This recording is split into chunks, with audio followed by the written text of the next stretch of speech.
Selamat datang di penyelaman mendalam kita kali ini. Hari ini kita mau bongkar sesuatu yang mungkin nggak banyak disadari ya. Gimana luka sejarah, trauma masa lalu suatu bangsa itu ternyata kuat banget pengaruhnya kebijakan luar negeri dan geopolitik sekarang ini. Persis. Ini bukan cuma cerita lama loh. Bukan sekedar catatan kaki sejarah gitu ya. Bukan. Ini kekuatan yang masih aktif banget. Dan materi yang Anda kumpulin ini menarik karena kita bisa bandingin langsung nih pengalaman Rusia, Indonesia, Amerika Serikat, sama Cina. Oke. Kita bakal lihat gimana misalnya rasa nggak aman Rusia yang udah menahun itu, terus perjuangan Indonesia soal kedaulatan sumber dayanya. Lalu ada AS juga ya pasca Perang Dunia II. Betul. Gimana AS jadi arsitek tatanan global, dan satu lagi, narasi abad penghinaan Tiongkok. Semuanya ini nyambung ternyata. Oke, mari kita urai benang merahnya kalau gitu. Misi kita di sini kan mau nyoba hubungin titik-titik ini ya, antara trauma masa lalu itu sama tindakan negara-negara ini sekarang. Iya, kita coba gali lebih dalam. Lebih dari sekedar berita utama. Biar Anda juga dapat pemahaman yang, lebih utuh soal kenapa mereka begitu. Sip. Mulai dari mana nih kita? Rusia dulu? Boleh, Rusia dulu. Nah, sumber-sumber Anda ini kan nunjukin banget soal rasa nggak aman Rusia yang historis itu. Dalam banget. Makanya mereka butuh terus yang namanya zona penyangga. Buffer zone. Iya, buffer zone. Ini kayak udah jadi semacam kebutuhan psikologis juga ya, bukan cuma strategis. Bisa dibilang gitu. Akarnya kan dari pengalaman invasi berkali-kali. Plus sejarah unik mereka yang sering disebut menjajah diri sendiri buat ekspansi wilayah. Dan konsep zona penyangga ini kayaknya udah lama banget ya munculnya. Bukan baru sekarang aja. Oh, udah lama. Dari zaman Tsar kan udah ada tuh ngelirik Korea, Afghanistan, terus era Soviet jelas banget dengan blok timurnya pasca Perang Dunia Kedua. Nah, analisis Anda nunjukin ini muncul lagi sekarang. Terutama gara-gara ekspansi NATO itu ya, yang dilihat Moskwa sebagai ancaman langsung. Betul. Itu jadi pemicu kuat. Ditambah lagi, ada trauma pasca bubarnya Uni Soviet. Itu dianggap Putin sebagai ketidakadilan historis. Karena banyak etnis Rusia jadi terpisah di negara-negara baru ya? Iya, persis. Nah, dari situ lahir doktrin near abroad atau tetangga dekat. Intinya sih klaim atas lingkup pengaruh mereka. Dan ini bukan cuma omongan elit loh. Oh ya, publiknya gimana? Salah satu survei yang Anda kumpulkan itu kan nunjukin sekitar 61% orang Rusia percaya kalau sebagian wilayah negara tetangga itu harusnya ya punya Rusia. Wah, tinggi juga ya. Jadi ini bisa dilihat kayak ambisi lama yang bangkit lagi karena trauma kehilangan status imperium gitu? Kurang lebih begitu. Ada nuansa revanchisme yang kuat di sana, yang dipicu trauma. Oke, jelas untuk Rusia. Sekarang kita geser ke Indonesia. Ini beda lagi ya ceritanya. Traumanya lebih ke kolonialisme Belanda. Beda banget. Kalau Indonesia, akarnya memang dieksploitasi kolonial. Sumber Anda kan nunjukin soal perampasan tanah adat itu. Lewat hukum-hukum kolonial kayak Agrarische Wet tahun 1870. Undang-undang agraria itu ya yang bikin gampang ambil alih lahan besar-besaran. Iya. Terus ada juga penerapan The Concordance Principle yang bikin hukum Hindia Belanda ngikut hukum Belanda dan seringnya ngabaikan hukum adat. Dan warisan ini masih kerasa sampai sekarang gitu ya? Masih banget.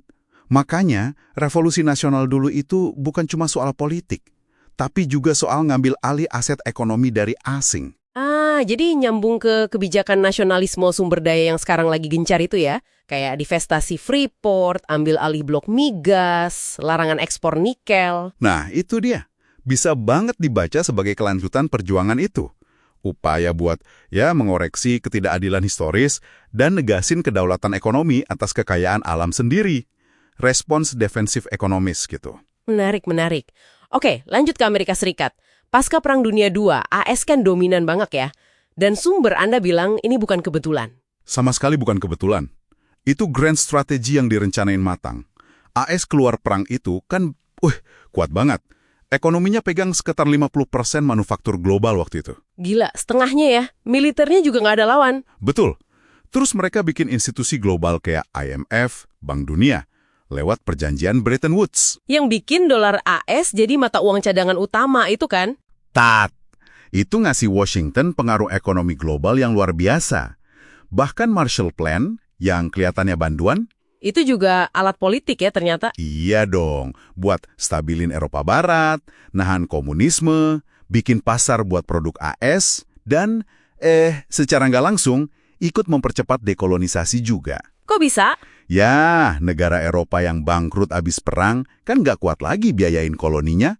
Jadi, tatanan ini emang dirancang buat nguntungin AS dan sekutunya. Jadi kerangka main buat negara lain. Oke. Terakhir Tiongkok. Ini juga nggak kalah kompleks ya. Ada narasi abad penghinaan. Iya, Century of Humiliation. Ini periode panjang banget. Dari perang opium sampai akhir PD2. Isinya intervensi asing, perang saudara, subjugasi, puncaknya invasi brutal Jepang. Yang korbannya jutaan itu ya? Puluhan juta malah menurut perkiraan. Nah, Partai Komunis Tiongkok, PKT, itu secara sadar dan aktif banget pakai narasi trauma ini. Buat apa? Buat legitimasi politik. Ada slogannya kan, Wu Wang Guoqi. Artinya, jangan lupakan penghinaan nasional. PKT posisikan diri sebagai penyelamat Tiongkok yang mimpin permajaan besar bangsa. Jadi kalau ada kritik dari luar bisa dibingkai sebagai... Sebagai kelanjutan permusuhan historis itu, bisa dipakai buat membenarkan kebijakan luar negeri yang lebih tegas, lebih asertif. Tapi ya, ada risikonya juga. Risiko apa tuh? Bisa numbuhin nasionalisme yang agak irasional atau berlebihan. Oke. Nah, kita udah lihat nih akar trauma masing-masing. Tapi kan mereka nggak hidup di ruang hampa ya. Gimana narasi-narasi ini saling terkait atau malah bentrok di panggung global sekarang? Nah, ini poin penting banget dari sumber-sumber Anda. Tatanan global pasca PDII yang dipimpin AS itu kan jadi panggungnya. Di panggung inilah narasi-narasi ini beradu. Contohnya gimana tuh? Misalnya, ambisi Rusia buat ngamanin near abroad-nya itu kan bisa aja gesekan sama proyeksi kekuatan Tiongkok di Asia Tengah lewat Belt and Road Initiative. Yang juga bagian dari narasi peremajaan nasional Tiongkok gitu ya? Betul. Dua-duanya sama-sama bereaksi terhadap dominasi AS, tapi caranya beda, kadang malah kompetitif. Terus Indonesia di mana posisinya? Nah, nasionalisme sumber daya Indonesia itu contoh gimana negara berkembang coba negesin kedaulatan di dalam sistem global yang udah ada. Seringkali harus pinter-pinter navigasi antara tekanan kekuatan besar kayak AS dan Tiongkok, yang juga punya agenda historis masing-masing. Jadi dampaknya kerasa ke banyak negara lain ya? Pasti. Dari tetangga Rusia yang cemas, negara-negara global South yang cari posisi, sampai tetangga Tiongkok di Laut Cina Selatan yang hadapi klaim Tiongkok. Semua saling terkait.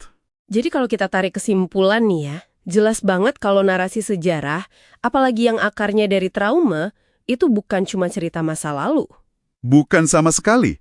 Sumber-sumber Anda ini nunjukin gimana narasi ini jadi alat yang aktif banget dipakai buat bentuk kebijakan, legitimasi kekuasaan, mobilisasi dukungan. Dari Moskow, Jakarta, Washington, sampai Beijing ya, semuanya pakai itu. Iya, jadi kalau Anda paham akar historis dan psikologis ini, lensa analisis Anda jadi lebih tajam.